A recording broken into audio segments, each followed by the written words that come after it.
Ògo ni fún Ọlọ́run ní òkè ọ̀run. Glory be to God in the highest. Gbogbo ògo ọlá ni fún Ọlọ́run wa. All glory and adoration to our God, Alátìlẹ́yìn wa. our support, Olùrànlọ́wọ́ wa. our helper, Ọlọ́run tó ń fi ọ̀rọ̀ náà bọ́ wa. the one that is feeding us with His Mo word. dúpẹ́ gan fún gbogbo ntọ́rọ̀ rẹ̀ ń ṣe. I thank you so much for what your word is Mo doing. dúpẹ́ gbogbo àwọn ẹ̀rí tí à ń gbọ́. I thank you for the abundant Mo testimony. dúpẹ́ fún àwọn ìwàláàyè rẹ ní ayé àwọn ènìyàn yìí. I thank you for your presence in the lives of these Mo dẹ̀ people. dúpẹ́ fún ìyípadà ayé wọn And I sí rere. thank you for their transformation of their lives. Lẹ́ẹ̀kan sí i. Tonight, once again, Ọlọ́run bá wa sọ̀rọ̀. oh Lord, speak to Rán us. ọ̀rẹ́ sí wa. Send your word to us. Gbogbo àwọn tó ń ran program yìí lọ́wọ́. Everyone supporting this Yóò program, dáa fún wọn. let it be well with Ẹ ò them. ní ṣaláìní. You shall not lack. Gbogbo ẹ̀yin tẹ́ ń gbọ́ mi. Everyone listening to Ọlọ́run me, olùpèsè wọn máa pèsè fún the yín. provider will provide for Kò you. ní tán lọ́wọ́ yín. You shall never Ẹ lack ò any ní good thing. tàràkà. You shall not be Ẹ ò poor. ní tọrọ jẹ. You shall not beg for Ọkàn yẹn bread. balẹ̀. Your mind shall be at Nàìjíríà peace. wà lálàáfíà. Nigeria shall be at peace. Ọ̀rọ̀ talẹ́ yìí. Tonight's Kó message ráyè lókun àyà rẹ. should find a space in your Kí heart. Ọlọ́run ọ̀gá ògo. May the Lord God of glory Ayé àti ilé rẹ ṣe bùgbé. dwell in your house and home. Àmín. Amen. Lálẹ́ yìí. Tonight, Mo ń tẹ̀síwájú náà kórí wa. I'm proceeding in our message. Ṣùgbọ́n àwọn tí ń wá Olúwa. But they that seek the Lord, Apá kẹrin. part 4. Àwọn tí ń wá Olúwa. But they that seek the Lord, Apá kẹrin. part 4. Psalm 34 verse 10. Psalm 34 verse 10. Àwọn ọmọ kìnìún a máa ṣe aláìní, ebi a sì máa pa wọ́n, ṣùgbọ́n àwọn tí ń wá Olúwa kì yóò ṣe aláìní ohun tí ó dára. The young lions do lack and suffer hunger, but they that seek the Lord shall not want any good thing. Jẹ́ ń gbàdúrà fún ọ Let fún me pray ìbẹ̀rẹ̀. for you for a start. Ọkàn àti wá Olúwa. The heart to seek the Kó Lord wọnú rẹ̀. should enter into Kí you. wọ́n ní ohun rere ní ìkáwọ́. For you to have good things in your possession, Kò ní bọ́ lọ́wọ́ rẹ. you shall not lose it. Nínú ìrìn àjò rẹ. In your journey, Ní orúkọ in Jésù. Jesus' name. Nínú gbogbo ìrìn àjò rẹ láyé. In all your journeys in life, Wọ́n máa jèrè. you shall make profit. Àmín. Amen. Now, ṣùgbọ́n àwọn tí ń wá Olúwa. But they that seek the Lord, Part 4. part 4. Wíwá Olúwa kì í ṣe bí o bá fẹ́. Seeking the Lord is not a choice, Bí kò ṣe dandan. but a must. Nítorí ní ọ̀dọ̀ rẹ̀ ní àánú wà. Because with Him dwell mercy, Àti ní ọ̀dọ̀ rẹ̀ ní gbogbo ìrànlọ́wọ́ rẹ wà. and with Him is all your help. Tí mo bá wò ó fín. If I should consider it Ó well, bẹ̀rẹ̀ jẹ́ gbogbo àwọn akọni ìgbàgbọ́. it's almost like the heroes of faith, Ní ọkùnrin àti ní obìnrin. both male and female, Ní ó wá Olúwa. sought the Lord, Tí wọ́n sì rí. and they found Tí Him, wọ́n sì rí ìrànlọ́wọ́ gbà. and they found help, Tí wọ́n sì di aṣẹ́gun. and they became Tí victorious. gbogbo àwọn tí ó wá sì ní àṣeyọrí ńlá. And people that sought the Lord had great success. Ṣùgbọ́n àwọn akọni díẹ̀ But few heroes tí wọn kò wá Olúwa títí dópin. that did not seek the Lord until the end, Gbogbo wọn ló jẹ̀bi they all were to blame, tí wọ́n sì kùnà. and they failed. Tí n bá wò ó fín. If I should consider it Ọba well, Sọ́ọ̀lù King kò Saul wá Olúwa mọ́. didn't seek the Lord again. Lẹ́yìn ọdún méjì After 2 years lórí ìtẹ́. on the throne, Ó wá abókù sọ̀rọ̀. he sought the soothsayers, Ó parí ìrìn àjò rẹ̀ and he finished his sínú journey ègbé in àti destruction sínú ìparun. and in perdition. Bákan náà, Same also, ọba Asa King Asa, ó wá Olúwa he sought the ní Lord ìbẹ̀rẹ̀ ìjọba rẹ̀. in the start of his reign, Ṣùgbọ́n but ní ìgbẹ̀yìn ìjọba rẹ̀, at the end of his ó reign, wá ènìyàn. he sought man, Ìyẹn ọba Ben-Hadad ti that is Syria King Ben-Hadad of Syria, fún ìrànlọ́wọ́. for help. Olúwa rán wòlíì Hánà aríran sí The Lord sent prophet Anna the seer to i. Ó him lè pè padà. to call him back home, Wípé that nítorí ìwọ gbẹ́kẹ̀lé ọba Syria. because you depended on the king of Nítorí Syria, náà therefore, láti sísìnyí lọ, as from now on, ogun yóò máa bá ọjà. war shall dwell in your house continuously. Kóríkà kejì orí 16 ẹsẹ̀ 9 ló wà. 2 Chronicles chapter 9 verse 16. Jẹ́ kí n gbàdúrà fún ọ, ogun ò ní bá ọjà. Let me pray with you, battle shall not face you. Ìwọ apẹ̀yìndà padà sọ́dọ̀ Olúwa o. You backsliders should return to the Lord. Má fi ènìyàn ṣe ìgbẹ́kẹ̀lé rẹ o. Do not depend on man. Ọba Asa tún ṣe búburú sí i. King Asa did wickedly Ó again. bínú sí wòlíì àríran tí Ọlọ́run rán sí. He was wroth with the anger, with the seer that was sent to him by Ó God. fi sínú túbú. He imprisoned him. Nítorí èyí, Because of this, Bíbélì wípé the Bible says Asa ṣe àìsàn ní ẹsẹ̀ rẹ̀. King Asa was sick at his feet, Ó túmọ̀ pé síbẹ̀ kò tún wọ Olúwa. meaning that still he did not seek the Lord. Títí ọjọ́ ikú rẹ̀. See the day of his death. Àwọn Kóríkà kejì orí 16 ẹsẹ̀ 12. That can be found in 2 Chronicles chapter 16 verse 12. Wo ọba Jóṣáfátì. Beyond King Ọ̀kan Josaphat, nínú àwọn akọni ìgbàgbọ́. one of the strong heroes of faith, Ó wá Olúwa he sought the Lord, àti gbogbo àwọn ènìyàn ilẹ̀ Júdà. and not the people of Judah, Àti èwe àti àgbà. both old and young. Máa gbé èdè yìí o. Listen to this language. Kí wàhálà tó dé Before trouble came, àti ìgbà tí wàhálà ogun dé. and even when the trouble of battle Tí arose, àwọn ọba Móábù. the Moabites, ọba Amoni and the king of the Ammonites àti ọba Edomu and the king of the wọ́n fi Edomites, ọwọ́ sowọ́pọ̀. they conspired Wọ́n gbé together. ogun dìde ti ọba Ṣóṣáfátì They waged war against King Jehoshaphat àti ìlú Júdà. and the land of Judah. Bíbélì wí fún wa The Bible told us ìwé that Kóríkà kejì in 2 Chronicles orí ogún chapter 20 ẹsẹ̀ kẹta. verse 3. Kóríkà kejì 2 orí Chronicles ogún chapter 20 ẹsẹ̀ kẹta. verse 3. Bíbélì The wípé Bible says Jóṣáfátì sì bẹ̀rù Josaphat was sorely afraid ó sì fi ara rẹ̀ sí àtiwọ́ Olúwa. and he made up his mind to seek the Lord Ó sì kéde àwẹ̀ já gbogbo Júdà. and proclaim a fast throughout all Judah. Ìyẹn nígbà tí wọ́n ti gbógun dé. Meaning that when battle arose, Nínú àdúrà Jóṣáfátì in the prayer of ó Jehoshaphat, wí pé he said, Kóríkà kejì that is 2 orí Chronicles 20 ẹsẹ̀ 12 chapter 20 verse àdúrà 12. tó gbà sọ́lọ́run rèé. This is the prayer he Ó said ní to God. Ọlọ́run, He said, our God, ìwọ kí ó ha dá wọn lẹ́jọ́. we dare not judge them. Ìyẹn àwọn tó gbógun tì wọ́n. That is people waging war against them. Nítorí gbogbo ẹni tó gbógun tì ọ́. Therefore, everybody waging war against Olúwa máa you. dá wọn lẹ́jọ́. Amen. The Lord shall condemn them. Ó ní nítorí àwa kò ní agbára níwájú ọ̀pọ̀lọpọ̀ ńlá He yìí. said, because we have no might against this great Tí company ń bò wá bá wa. that cometh against Àwa us, kò sì mọ èyí tí àwa ó ṣe. neither know we what to do, Ṣùgbọ́n ojú wa ń bẹ lára but rẹ̀. our eyes are upon thee. Hallelujah. Hallelujah. Hallelujah. Hallelujah. O rí àdúrà ẹni tó gbẹ́kẹ̀lé Ọlọ́run. You can see the prayer of one that trusted God. Ó rí rẹ̀ bí aláìlágbára. He saw himself as powerless, Ṣùgbọ́n alágbára nínú Ọlọ́run. but he was powerful in God. Bẹ́ẹ̀ ni Olúwa wa dá Jehoṣáfátì lóhùn wípé Same also the Lord responded to him that níwèé Kóríkà kejì 20 ẹsẹ̀ in 15. 2 Chronicles chapter 20 verse Kóríkà 15. 20 ẹsẹ̀ 15. 2 Chronicles 20 Ẹ má 15. bẹ̀rù. He said, fear not Bẹ́ẹ̀ ni kẹ́ má sì ṣe fòyà. and do not be afraid Nítorí ọ̀pọ̀lọpọ̀ ènìyàn yìí. because of this great multitude. Nítorí ogun náà kì í ṣe tiyín. For the battle is not yours, Bí kò ṣe ti Ọlọ́run. but God. Hallelujah. Hallelujah. Nígbà náà ni ọba Jóṣáfátì àtàwọn ará ìlú Júdà béèrè. Then, Kì í fi orin yin Olúwa. then King Jehoshaphat and all the Judah started praising God with praises. Lẹ́yìn tó lọ́wọ́ ó ti fún ọlọ́kàn ọ̀rọ̀ ìfọkànbalẹ̀. After the Lord has given them the word of Kí ló assurance, ṣẹlẹ̀ nígbà tí wọ́n ń kọrin yìí? what happened when they sang praises to God? Kóríkà kejì 20 21 to 23. 2 Chronicles chapter 20 verse 21 to Kóríkà 23. 20 21 to 23. 2 Chronicles 20 21 to Ọlọ́run 23. yóò ogun ẹ̀yìn tí àwọn ọ̀tá. The Lord sent a battle from the back against Tó the bẹ̀rẹ̀ enemies, tí wọ́n bẹ̀rẹ̀ sí pa ara wọn. to the extent that they started defeating each other. Àdúrà tirẹ̀ rèé o. This is your prayer. Àwọn ogun tó kó ara wọn jọ tì ọ́. The prayer, the battles that gang up against you. Iná Olúwa kó tú wọn ká. Amen. The fire of the Lord should scatter them. Kí o borí wọn ní orúkọ Jésù. Amen. May you overcome them in Jesus' Yóò name. ló ń gbọ́ ọ̀rọ̀ ìwàásù Who yìí. is listening to this message Ìwọ tonight? náà ṣe bí Jóṣáfátì ṣe ṣe. Do likewise like Josaphat, Tí ó wọ́ Olúwa nínú àdúrà. that seek the Lord in Ó prayer. wọ́ Olúwa nínú àwẹ̀. He seek the Lord in Ó fasting. tún wọ́ Olúwa nínú orin. And he seek the Lord in praises. Èyí ló yẹ kó padà sí Jerúsálẹ́mù pẹ̀lú ayọ̀. This is why he returned to Jerusalem victoriously. Nítorí Olúwa Ọlọ́run mú yọ̀ lórí àwọn ọ̀tá rẹ̀. Because the Lord God made him rejoice over his enemies. Ìyẹn wà ní Kóríkà kejì 20 27 to 28. That can be found in 2 Chronicles chapter 20 verse 27 to 28. Kóríkà kejì 20 27 to 28. 2 Chronicles chapter 20 verse 27 to Àdúrà mi lè 28. fún ọ. This is my prayer for Wọ́n you. náà padà pẹ̀lú orin ìṣẹ́gun àti ayọ̀. Amen. You also shall return with song of victory and thanksgiving. Wò ó, ogun tí ó dìde tì ọ́ nílé bàbá rẹ̀. Behold, the battle that rise up against you in your father's house Kì í ṣogun rẹ o. is not your battle. Tí o bá lè wọ Olúwa. If you can seek the Lord, Gbọ́ mi dáadáa. listen to me Ogun tó attentively. dìde tì ọ́. The battle that rose up Nílé against you ọkọ rẹ. in your matrimonial Tàbí home níbi iṣẹ́ rẹ. or at your place of Ìjọ work, fẹ́ mọ̀ pé do you know that kì í ṣogun rẹ. it is not your Tí o battle? bá lè fi ìjà fún Olúwa àwọn ọmọ ogun jà. If you can allow the Lord to fight on your behalf, Òun kọ́ ni láti ṣe. it's one thing you have to do. Kọ orin yìí sí Olúwa. Sing praises Ó unto God. dájú. It is Wà á sure kọrin ìṣẹ́gun. you will sing for Wà á victory. kọrin ọpẹ́. You will sing for Wà á thanksgiving. padà pẹ̀lú ayọ̀ ńlá. And you will return with great Ní joy orúkọ in Jésù. Jesus' name. A fẹ́ kọ́ ẹ̀kọ́ ní ti àwọn ẹ̀dá ènìyàn tí ó ń wọ Olúwa. We want to learn of the characters that sought the Lord. Jọ̀ọ́ mo fẹ́ kó farabalẹ̀ gbọ́ àwọn ọ̀rọ̀ yìí I dáadáa. want you to listen attentively at this point. Aha. A fẹ́ kọ́ ẹ̀kọ́ lára àwọn ẹ̀dá ènìyàn tí ó ń wọ Olúwa. We want to learn of the few examples of the people that seek the Lord Káwa náà lè ṣe bí wọn. for us to do likewise. Àwọn tí ó máa ní ohun tí ó dára tí wọ́n bá wọ Olúwa. People that we have good in when they seek the Lord. Jẹ́ kí n tún sọ fún ọ. Let me repeat Àwọn myself. tí ó máa ní ohun tó dára tí wọ́n bá wọ Olúwa. People that will possess good things if they seek the Lord. Number one, Firstly, àwọn ẹni tí ó gba Jésù Kristi. the people that accepted the Lord Jesus. John 1 verse 12. John chapter 1 verse 12. John orí kìíní ẹsẹ̀ kejìlá. John chapter 1 Ó verse ní 12. ṣùgbọ́n iye àwọn tí ó gbà á ni ó fẹ́ gbára fún láti dọmọ Ọlọ́run. He said, but as many that have received him, has he given the power to be sons of So God. ẹni tó bá ti gba Jésù ó máa dára dára fún. So when you accept Jesus, it shall be well with you. Gẹ́gẹ́ wo nǹkan tí bẹ́ẹ̀ lè sọ ní orí Dáfídì. Let's check what the Bible says in Psalm.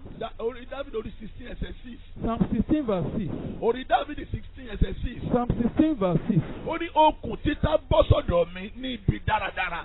Lóòótọ́ èmi ní ogún rere. He said, the lines are falling unto me in pleasant places. Yea, I have a goodly heritage. Wò ó pé o gba Jésù. Behold, that you accept Jesus, Ogún rere ni o ní. you have a good heritage already. Ogún rere ló ní. You have a good Number heritage. 2. Secondly, Àwọn tí ó máa ní ohun tí ó dára tí wọ́n bá wọ Olúwa ni mò ń kà sọ fún wọn yìí. I'm reading to you those that will have good things if they seek the Lord. Number 2. Secondly, Àwọn aládùúrà. the prayerful one Ó máa dára fún wọn. shall be well with them Nítorí definitely. àdúrà máa fi fún wọn ní ohun tí wọ́n fẹ́. Because prayer will give them what they desire. Wọ́n máa fi àdúrà ní. They will use prayer to ask what they want. Kí ló máa fi ní? What will they ask? Ohun tó pọ̀. Many things. Fún ìṣẹ́gun. For victory, Fún ààbò. for protection, Ìrànlọ́wọ́. for help, Àlàáfíà. for peace, Ojú rere. for favor, Àánú. Àti mercy, bẹ́ẹ̀ bẹ́ẹ̀ lọ. and so on. Jáwọ́ ọkùnrin kan tó gbàdúrà. Let's look at the man that prayed. Kóríkà kínní. First Orí Chronicles 4. chapter Ẹsẹ̀ 4, 9 to 10. verse 9 Ẹni to tí 10 gbogbo ayé mọ̀ nípa ìtàn ẹ̀ ni. is a very popular person who Yálà everybody know his story. ka Bíbélì ò ká. Whether Wàá you mọ̀. are a reader of the Bible or Torí not, you ilé know it. ìwé lèmi wà tí mo ti ń gbọ́ ọ̀rọ̀ Jábéṣì. Because I was in school when I heard about So Jabez. Jábéṣì gbàdúrà. Jabez prayed Ayé rẹ̀ yí padà. and his life was Tí transformed. wọn náà bá lè gbàdúrà. If you also can Tó pray wọ Olúwa. and you seek the Lord, Ayé rẹ̀ á yí padà. amen, your life shall be Má transformed. gba kámú báyé rẹ̀ ṣe wà Come yìí. and accept your faith. Ayé rẹ̀ gbọ́dọ̀ yí padà. Your life must be changed Sí rere. for good Á sì yí padà and sí it shall rere. be transformed for Number better. 3. Thirdly, Mo ń sọ̀rọ̀ nípa àwọn tí ó máa ní ohun tí ó dára tí wọ́n bá ń wọ Olúwa. I'm talking about those that will have good things when they seek the Lord. Number 3. Àwọn tí ó rìn déédéé. Thirdly, those that are steadfast. Àwọn tí ó rìn People déédéé that are steadfast. níwájú Olúwa. Before the Àwọn Lord. tó rìn déédéé People that are nínú steadfast àdúrà. in prayer. Àwọn tó rìn déédéé People that are steadfast nínú ọ̀rọ̀ Ọlọ́run. in the word Àwọn of tó God. rìn déédéé People that are nínú steadfast àwẹ̀ àti ìjọsìn wọn. in fasting and in their service. Ohun rere wà fún ọ. There are Fún good wọn things sà. for them. Ohun rere wà fún ọ sà. Good things have been Ẹ reserved jẹ́ for them. gbọ́n tí bẹ́ẹ̀ lè wí ní Psalm 84 verse 11. Let's read what the Bible says in Psalm 84 verse 11. Psalm 84 verse 11. Psalm 84 verse nítorí 11. Olúwa Ọlọ́run Ẹ máa gbọ́ o, ẹ máa gbọ́dọ̀ yìí jẹ́. nítorí Olúwa Ọlọ́run ni oorun àti asà Nítorí Olúwa Ọlọ́run ní oòrùn àti asà. Yes. Olúwa yóò fúnni ní orí ọ̀fẹ́ àti ògo kò sí ohun rere tí yóò fà sẹ́yìn lọ́wọ́ àwọn tí ń rìn déédéé. For the Lord God is a sun and sheet. Bẹ́ẹ̀ni sà. The Lord will give grace and glory. Bẹ́ẹ̀ni. No good thing will be withheld from them that walk uprightly. Now ẹ ti gbọ́ tí bẹ́ẹ̀lì sọ fún wa. We can hear what the Bible says. Olúwa ní oòrùn àti asà. The Lord is the sun and the Òun sheet. náà tó tún jẹ́ ògo. It's also the glory. Ó wá ní gbogbo ẹni tó bá ń rìn déédéé It has like everybody that walks uprightly níwájú Olúwa. before the Lord. Ó ní ohun rere kò ní fà sẹ́yìn He lọ́wọ́ said, wọn. no good thing shall be withheld from Jẹ́ them. gbàdúrà fún Let me ọ. pray for you. Ohun rere kò ní fà sẹ́yìn. Amen. Good thing shall not be Ohun withheld. rere kò ní dè wọ́ rẹ. Amen. Good thing shall not be your Ohun rere á taboo. bá ọ gbé títí dọjọ́ alẹ́. Amen. Good thing shall dwell with you to your old age. Àmín. Amen. Náà wá wo àwọn tí kò rìn déédéé. Now let's consider the examples of Ẹni those tí that kò are rìn not upright. déédéé. If you are not upright, Àwọn náà máa rìn ségesège. they are inconsistent. Wọ́n lè wá chọ́ọ̀chì ní èní. They may come to church today Ó tún di bí ọ̀sẹ̀ méjì. and after 2 Àbò weeks oṣù kan. or a month Àbí gba Christmas. or during Àbí Christmas alẹ́ New Year. or New Year Eve. Ìgbà yẹn làwọn yẹn ń wá church. That is the only Àwọn time they tó come to rìn church. ségesège. They are Jẹ́ inconsistent. gbọ́n tí bẹ́ẹ̀lì sọ nípa wọn. Let's know what the Bible says about them. Tẹ̀sánlónìkà kejì. 2 Thessalonians Orí kẹta. chapter 3 Ẹsẹ̀ 6. verse 6, Ẹsẹ̀ 7. verse 7 Àtẹ̀sẹ̀ 11. and verse 11. Bẹ́ẹ̀ kára kábí méjì ń bẹ̀. Maybe we should read just 2. Tẹ̀sánlónìkà kejì. 2 Thessalonians Orí kẹta. chapter 3 Ẹsẹ̀ 6, 7 and 11. verse 6, 7 and 11. àwa sì pàṣẹ fún yín Ẹ máa gbọ́ ọ̀rọ̀ yẹn o. Yes. àwa sì pàṣẹ fún yín Okay. ará ní orúkọ Jésù Kristi Olúwa kí ẹ̀yin kí ó yẹra kúrò lọ́dọ̀ olúkúlùkù arákùnrin tí ń rìn ségesège. Ṣé báyìí Olúwa ní káyà kó lọ́dọ̀ tó náà máa kó bá wa. Because they will implicate us. Tó bá ti ń bẹ́ ẹni tí ó ń rìn ségesège rìn, ó máa kó bá wọn náà. If you are working with a person that is not upright, he will implicate you. Wọ́n ò ní kó bá wọn. You shall not be implicated. Ó yá. tí kì í ṣe gẹ́gẹ́ bí ìlànà tí wọ́n ti gbà lọ́wọ́ wa Yóò gbọ́ báyìí. nítorí ẹ̀yin tìkára yín mọ̀ bí ó ti yẹ kí ẹ̀yin kí ó máa ṣe àfarawé wa nítorí àwa kò rìn ségesège láàrin yín. Now we command you, brethren, in the name of our Lord Jesus Christ, that you withdraw yourselves from every brother that walketh disorderly, and not after the tradition which he received of us. Verse 7. For yourselves know ye ought to follow us, for we behave not ourselves disorderly among you. Ẹ̀ka fásitì lẹ́wù yẹn náà mọ̀mọ́. nítorí àwọn àgbúrò àwọn kan tí ń rìn ségesège láàrin yín tí wọn kò ń ṣiṣẹ́ rárá Yes. ṣùgbọ́n wọ́n jẹ́ àtọ́jú ilé kiri. For we hear that there are some of among you which work disorderly, working not at all, but are busybodies. Wọ́n máa jẹ̀mọ́ Ọlọ́run fún àwọn tó rìn déédéé Now, lẹ́ẹ̀kan sí. hear the covenant of God for those that are orderly. Míkà orí kejì Micah ẹsẹ̀ chapter 7. 2 verse 7. Míkà orí kejì Micah chapter ẹsẹ̀ 7. verse 7. Má jẹ̀mọ́ Ọlọ́run nìyẹn fún àwọn tó rìn déédéé. This is the covenant of those Kí that ló are wí? upright. ìwọ ẹni tí a ń pè nílé Jákọ́bù Máa gbọ́ o. Yes. ẹ̀mí Olúwa ha bùkún bí iṣẹ́ rẹ̀ ha ní ìwọ̀nyí ọ̀rọ̀ mi kò há ń ṣe rere fún ẹni tí ń rìn déédéé bí. O thou hast named the house of Jacob, is the spirit of the Lord straightened? Are these not his doctrines? Do not my words do good to him that walketh uprightly? Ṣùgbọ́n ọ̀rọ̀ Olúwa ìyẹn ọ̀rọ̀ tá à ń túmọ̀ sọ yìí, ó máa ṣe rere fún gbogbo ẹni tó rìn déédéé. The word of the Lord, I mean the word I'm saying, we do good for those that are upright. Number 4. Fourth Àwọn point, ẹni ìwà bí Ọlọ́run. people that are godly, Wọ́n máa ní ohun tó dára. they will have good things. Timothy kìíní orí kẹfà ẹsẹ̀ kẹfà. 1 Timothy chapter 6 verse 6. Gbogbo ẹni tó bá rìn, gbogbo ẹni tó bá ń gbé ìgbà ìwà bí Ọlọ́run, ó máa dára fún wọn. People that are godly shall be well with them, Nítorí wọ́n ń ṣe ìfẹ́ rẹ̀. because they are doing his will. Number 5. Number 5. Àwọn tí wọ́n ń rìn ní ọ̀nà rẹ̀. People that are walking in his way, Wọ́n máa bá mi ká ẹsẹ̀ wúrà yẹn they will read that verse of the ní scripture. Jeremiah 7 verse 23. Jeremiah chapter 7 verse Àwọn 23. tí ń rìn ní ọ̀nà rẹ̀. People that are walking in his Ní way, ọ̀nà Ọlọ́run. in the ways of Ní ọ̀nà God, òtítọ́. in the ways of Torí bẹ́ẹ̀ ni sọ fún wa pé the Bible says, Jésù yìí, this òun Jesus ní ọ̀nà, is òun ní the way, òtítọ́, the truth, òun ní ìyè. and the So life. gbogbo ẹni máa ń rìn ní ọ̀nà yìí. Meaning everybody that Kí walks ni in this Bíbélì way, wí? Jeremiah 7 verse 23. Jeremiah ṣùgbọ́n èyí ni mo 7:23. pàṣẹ fún wọn wípé Yes. gba ohùn mi gbọ́ èmi ó sì jẹ́ Ọlọ́run yín ẹ̀yin ó sì jẹ́ ènìyàn mi Bẹ́ẹ̀ni. kí ẹ sì rìn ní gbogbo Ọ̀nà ọ̀nà mi. tí mo pàṣẹ fún yín kí ó lè dára fún yín. But this thing commanded I them, saying, obey my voice, and I will be your God, and ye shall be my people.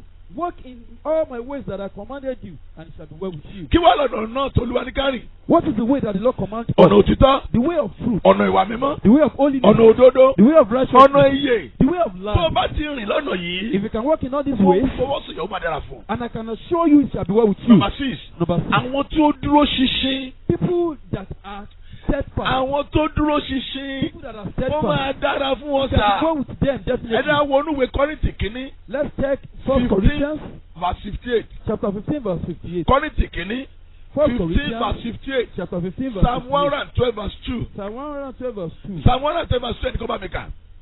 We should read Psalm 112 verse 2. Wọ́n á gbọ́ máa jẹ̀mọ́ Ọlọ́run fún gbogbo ẹni tó máa dúró ṣinṣin o. Hear the covenant of God for those that are Ìwọ steadfast. tó takú ti Jésù. You that are rugged with O Jesus, lè pàdánù. you cannot lose. Psalm 112 verse 2. Psalm 112 verse 2. Kí ló wí? irú ọmọ rẹ yóò lágbára ní ayé 1. ìran ẹni dídúró ṣinṣin ni a ó bùkún fún. Ìran ẹni dúdúró ṣinṣin la ó bùkún fún. His feet shall be mighty upon earth. The generation of the upright shall be blessed. Olúwa ti sọ̀rọ̀ sà. This is the word of the Tó o Lord. bá dúró ṣinṣin, If you are upright tó o yẹsẹ̀, and you are tó o tọ́jú bọ́lé kiri, you are not going tó o to dúró nínú ìgbàgbọ́, you remain steadfast nínú in faith Jésù. in Jesus. Bíbélì wípé The Bible says, òun Ọlọ́run máa bùkún fún ọ. He the Lord will bless you. Lórúkọ Jésù wà á dẹ̀ tẹ́ ní ìbùkún. Amen. Jesus name shall be blessed. Number 7. Number 7. Àwọn tí ó wà ní kùtùkùtù ayé wọn. Those that seek him at the early hours of their life. Ó ṣe. Àwọn tó wà ní kùtùkùtù ayé wọn. Those that seek him at the early hours Àwọn of tí their wọ́n life. lajú sínú ìrere. Those that open their eyes Tí to the wọ́n gospel. dàgbà sínú And ìrere. they grew up in the Mo gospel. máa kí ẹ kú oríire. Congratulate Torí you. pé Because Ọlọ́run ní ìlérí fún yín. the Lord has a promise Kí for ni you. ìlérí náà? And what is the promise? Òwe 8 Proverbs chapter ẹsẹ̀ 8 17 to 21. verse 17 to 21. Òwe 8 Proverbs chapter 8 ẹsẹ̀ 17 to 21. verse 17 to Ẹ bá 21. mi kà kíákíá. mo fẹ́ àwọn tí ó fẹ́ mi. Ẹ máa gbọ́ o. This Ẹ máa gbọ́ o. Ẹ máa ọdún mo fẹ́ àwọn tó fẹ́ mi. I love them that love me. Ok. àwọn tí ó wá mi ní kùtùkùtù yóò rí mi. Ó gbọ́ àwọn tó wà mí ní kùtùkùtù yóò rí mi kì í ṣe fẹ̀rẹ̀. And those that seek me early shall find me. Kì í sọ̀rọ̀ fẹ̀rẹ̀ là ń Not sọ yìí. not Ẹ̀rọ dawn ìdájí. early in the morning. Ṣùgbọ́n tó wà ní kùtùkùtù ayé But wọn. that they seek him at the early hours of Tó their yẹ pé life. bàtọ́ máa lajú báyìí ire ló lajú sí. Then when they mature into the Ìgbàgbọ́ ni gospel. wọ́n lajú sí. They mature into Láti Christianity. ọ̀dọ̀ wọn wọ́n ti mọ Jésù. From them you can know Jesus. Olúwa ní pé mo ní ètò fún The yín. Lord said, I have a plan for you. Kò tí ì létí fún ọ náà o. It's not too late for Bí you. wọ́n tẹ̀ ti dàgbà. Even though you are Kò old, tí ì ṣe kankan. it's Ó no sì ní wa problem. báyìí. You can still Bó o seek bá him. tẹ̀ ti ṣìnà. Even Wàá wá after you Jésù have been yìí. when you seek Ó Jesus, ní ètò fún ọ. he has a plan Ẹ for bá you. mi kà síwájú báyìí. ọrọ̀ àti ọlá ń bẹ lọ́wọ́ mi. Ó ní ọrọ̀ àti ọlá ń bẹ ní ọwọ́ òun You Ọlọ́run. see, riches and honor are with God. Ó fẹ́ fún ọ ní ọrọ̀ He yẹn. wants to give you riches. Ẹ kàwé mà. a ní ọrọ̀ dáradára àti Oh, òdodo. My God. Ó gbọ́ ọrọ̀ dáradára. He said, durable riches. Ọrọ̀ dáradára. Durable riches. Wà á rí pé ńgbà tó ń bá Joshua sọ̀rọ̀. You know, when he was talking to Joshua, Ó wí pé he tó o said, bá ti yàkó lọ́nà yìí, once you don't deviate from ìwọ ó this ṣe ọ̀rọ̀ rẹ ní rere. you shall make his way Ìwọ ó prosperous, sì ní good success. and you shall have Eh, good success. good success ní Good lédè success. ìbò. Wà á sì ṣe rere. You shall have good success. Wà á rí pé ìbùkún Ọlọ́run sà rere ní sà. You see, the blessings of the Lord is good. Kò ní àbàwọ́n níbẹ̀. Ó yẹ kí sáré bá fi kà á parí ẹ̀. èrè mi ta wúrà yọ. Yes. nítòótọ́ ju wúrà dáradára lọ. Okay. àti ọ̀rọ̀ mi ju fàdákà àṣàyàn lọ. Bẹ́ẹ̀ni. Ó yá, ó ti tán. My fruit is better than gold, yea, my revenue than the choice silver. Now, number 8, àwọn ẹni rere. Number 8, the good people. Àwọn ẹni rere. The good Ó people. máa dára fún It shall wọn. be well with them. Psalm 125 verse 4. Psalm 125 verse 4. Àwọn ẹni rere. The good people. Ó máa dára fún It shall wọn. be well with them. Ọlọ́run ló sọ It is the bẹ́ẹ̀. word of the Lord. Psalm 125 verse 4. olúwa ṣe rere fún àwọn ẹni rere. Amen. àti fún àwọn tí àyà wọn dúró ṣinṣin. Hallelujah. Do good, O Lord, unto those that be good, and to them that are upright in their hearts. Gbogbo ẹni bá ti jẹ́ èèyàn rere, Olúwa ṣèlérí pé ó máa dára fún wọn. Everyone that is good, the Lord has promised that it shall be well Ó with them. gbàdúrà. I pray, Láti òní lọ. as from today, Olúwa kó bẹ̀rẹ̀ sí ṣe rere fún ọ. may the Lord continue to do good to Mo you. fẹ́ kó o kíyèsí àwọn ọ̀rọ̀ mẹ́jọ tí mo ti sọ yìí. I want you to observe these 8 points Kó o I'm bẹ̀rẹ̀ giving sí you. gbé ìgbé ayé yẹn. And begin to live your Kó o wá life máa wo ohun tó lùwà máa ṣe. and see what the Lord will Pé ó do. máa dára fún ọ. That it shall be well with Bẹ́ẹ̀ you. ló sì máa rí. And so shall it Ní be. orúkọ In Jésù. Jesus' name. Mo fẹ́ kó o ní ìpinnu ọkàn I want you to make a láti wọ Olúwa. determination to seek the tó lè Lord. dára fún ọ. For it to be well Fọyín rẹ̀ with fún you. Jésù. Give your life to Jesus. Kí gbogbo ògùn àtọ́lá lè jẹ́ ti So Jésù. that all glory and adoration can be His. Àmín. Amen. Lọ́sẹ̀ tó ń bọ̀, Next week, máa tẹ̀síwájú I'll proceed ní agbára by Ọlọ́run. the grace of God. Náà mo fẹ́ gbàdúrà fún ọ. Now I want to pray for you. Orúkọ Jésù. In Jesus' name. Amen. Gbogbo ẹni tí ẹ gbọ́ ọ̀rọ̀ yìí, Everyone that listens to this message, ẹ̀mí àti ìwọ Olúwa kó balẹ̀ ọ. amen. The help to seek the Lord should come upon Gbogbo you. ohun tó ń di ọ lọ́wọ́ tí ò jẹ́ kó ráyè tọ́lọ́run iná kó jẹ́. Amen. Everything stopping you from seeking the Lord, may fire Bó o consume ti them. ń wọ Olúwa láti òní yìí As lọ, you seek the Lord as from today, kó bẹ̀rẹ̀ sí dára fún. amen. May you prosper. Ìyípadà rẹ kó dé bá ọ. May you have positive Gbogbo ẹni tẹ́ ẹ ràn transformation. program yìí lọ́wọ́, Everyone supporting this á program, dára fún it yín. shall be well with Mo wá you. ń sọ fún wọn náà, And I'm not telling ràn you, program yìí lọ́wọ́. support this Má program. jẹ́ kó kú. Don't let it Má die. ṣe pé ọdún mẹ́jọ lórí rédíò You ni. clock 8 years, Mo dẹ̀ gba Ọlọ́run gbọ́ pé and I believe Ọlọ́run God, yóò lò ọ́, that the Lord will wàá use sì you, dẹni ìbùkún. and you shall be blessed. Èrè Ọlọ́run á jẹ́ tirẹ̀. And the profit of God shall be yours. Amen. Anniversary wa, Our church ó ti anniversary ń súnmọ́ etílé. is drawing closer. Àwọn máa sọ fún yín ní kíkún láìpẹ́. They will tell you in full very soon. Mo fẹ́ kó bá mi yin I Ọlọ́run want you to praise fún ohun God tó ṣe. for what He has done. Àkórí wa nítọdún yìí, Our topic for this ó year ní àmúdọ̀tun mi dé. is that my change has come. Àmúdọ̀tun rẹ̀ á dé. Amen. Your change will come. Jésù Olúwa wa. In Jesus' name, our Lord. Orúkọ mi ní olùṣọ́ àgùntàn. My name is Pastor Raphael Adébóyèga Táíwò, Raphael Adeboyega Taiwo, JP, ti JP ìjọ Restoration Bible Church, of Resurrection Bible Church. Ìsàlẹ̀gbẹ̀yìn. Isalẹgbe Èmi kí Junction. n gbàdúrà fún ọ. Come in, let me pray Mo for you. dẹ̀ fẹ́ ká jọ pàdé níbi àdúrà lọ́la. And I want us to meet together in Bákan prayer náà, meeting. WhatsApp mi lórí nọ́mbà tó máa pè fún ọ May yìí. you call WhatsApp me on the Can you number send that shall be messages called here? so that I can forward this Part message to 4 you. la preach lénìí. This is part 4. So ká lè send 1, 2, 3, 4 àbí lórúkọ lọ sórí YouTube wa. For us to send the previous part to you or go to our YouTube Those channel. that seek the Lord. Kẹ̀sì tẹ Wà àwọn tí ó wà kó o dẹ̀ olúwa subscribe sí. and subscribe. Wà á máa rí messages wa You will sí. get our message. Yóò dára fún Shall yín. be well with Mo you. ń retí kọ́ọ̀lù rẹ. I'm expecting your Mo ń call. retí rẹ ní ọ̀la. I'm expecting you tomorrow. Àlàáfíà. Peace.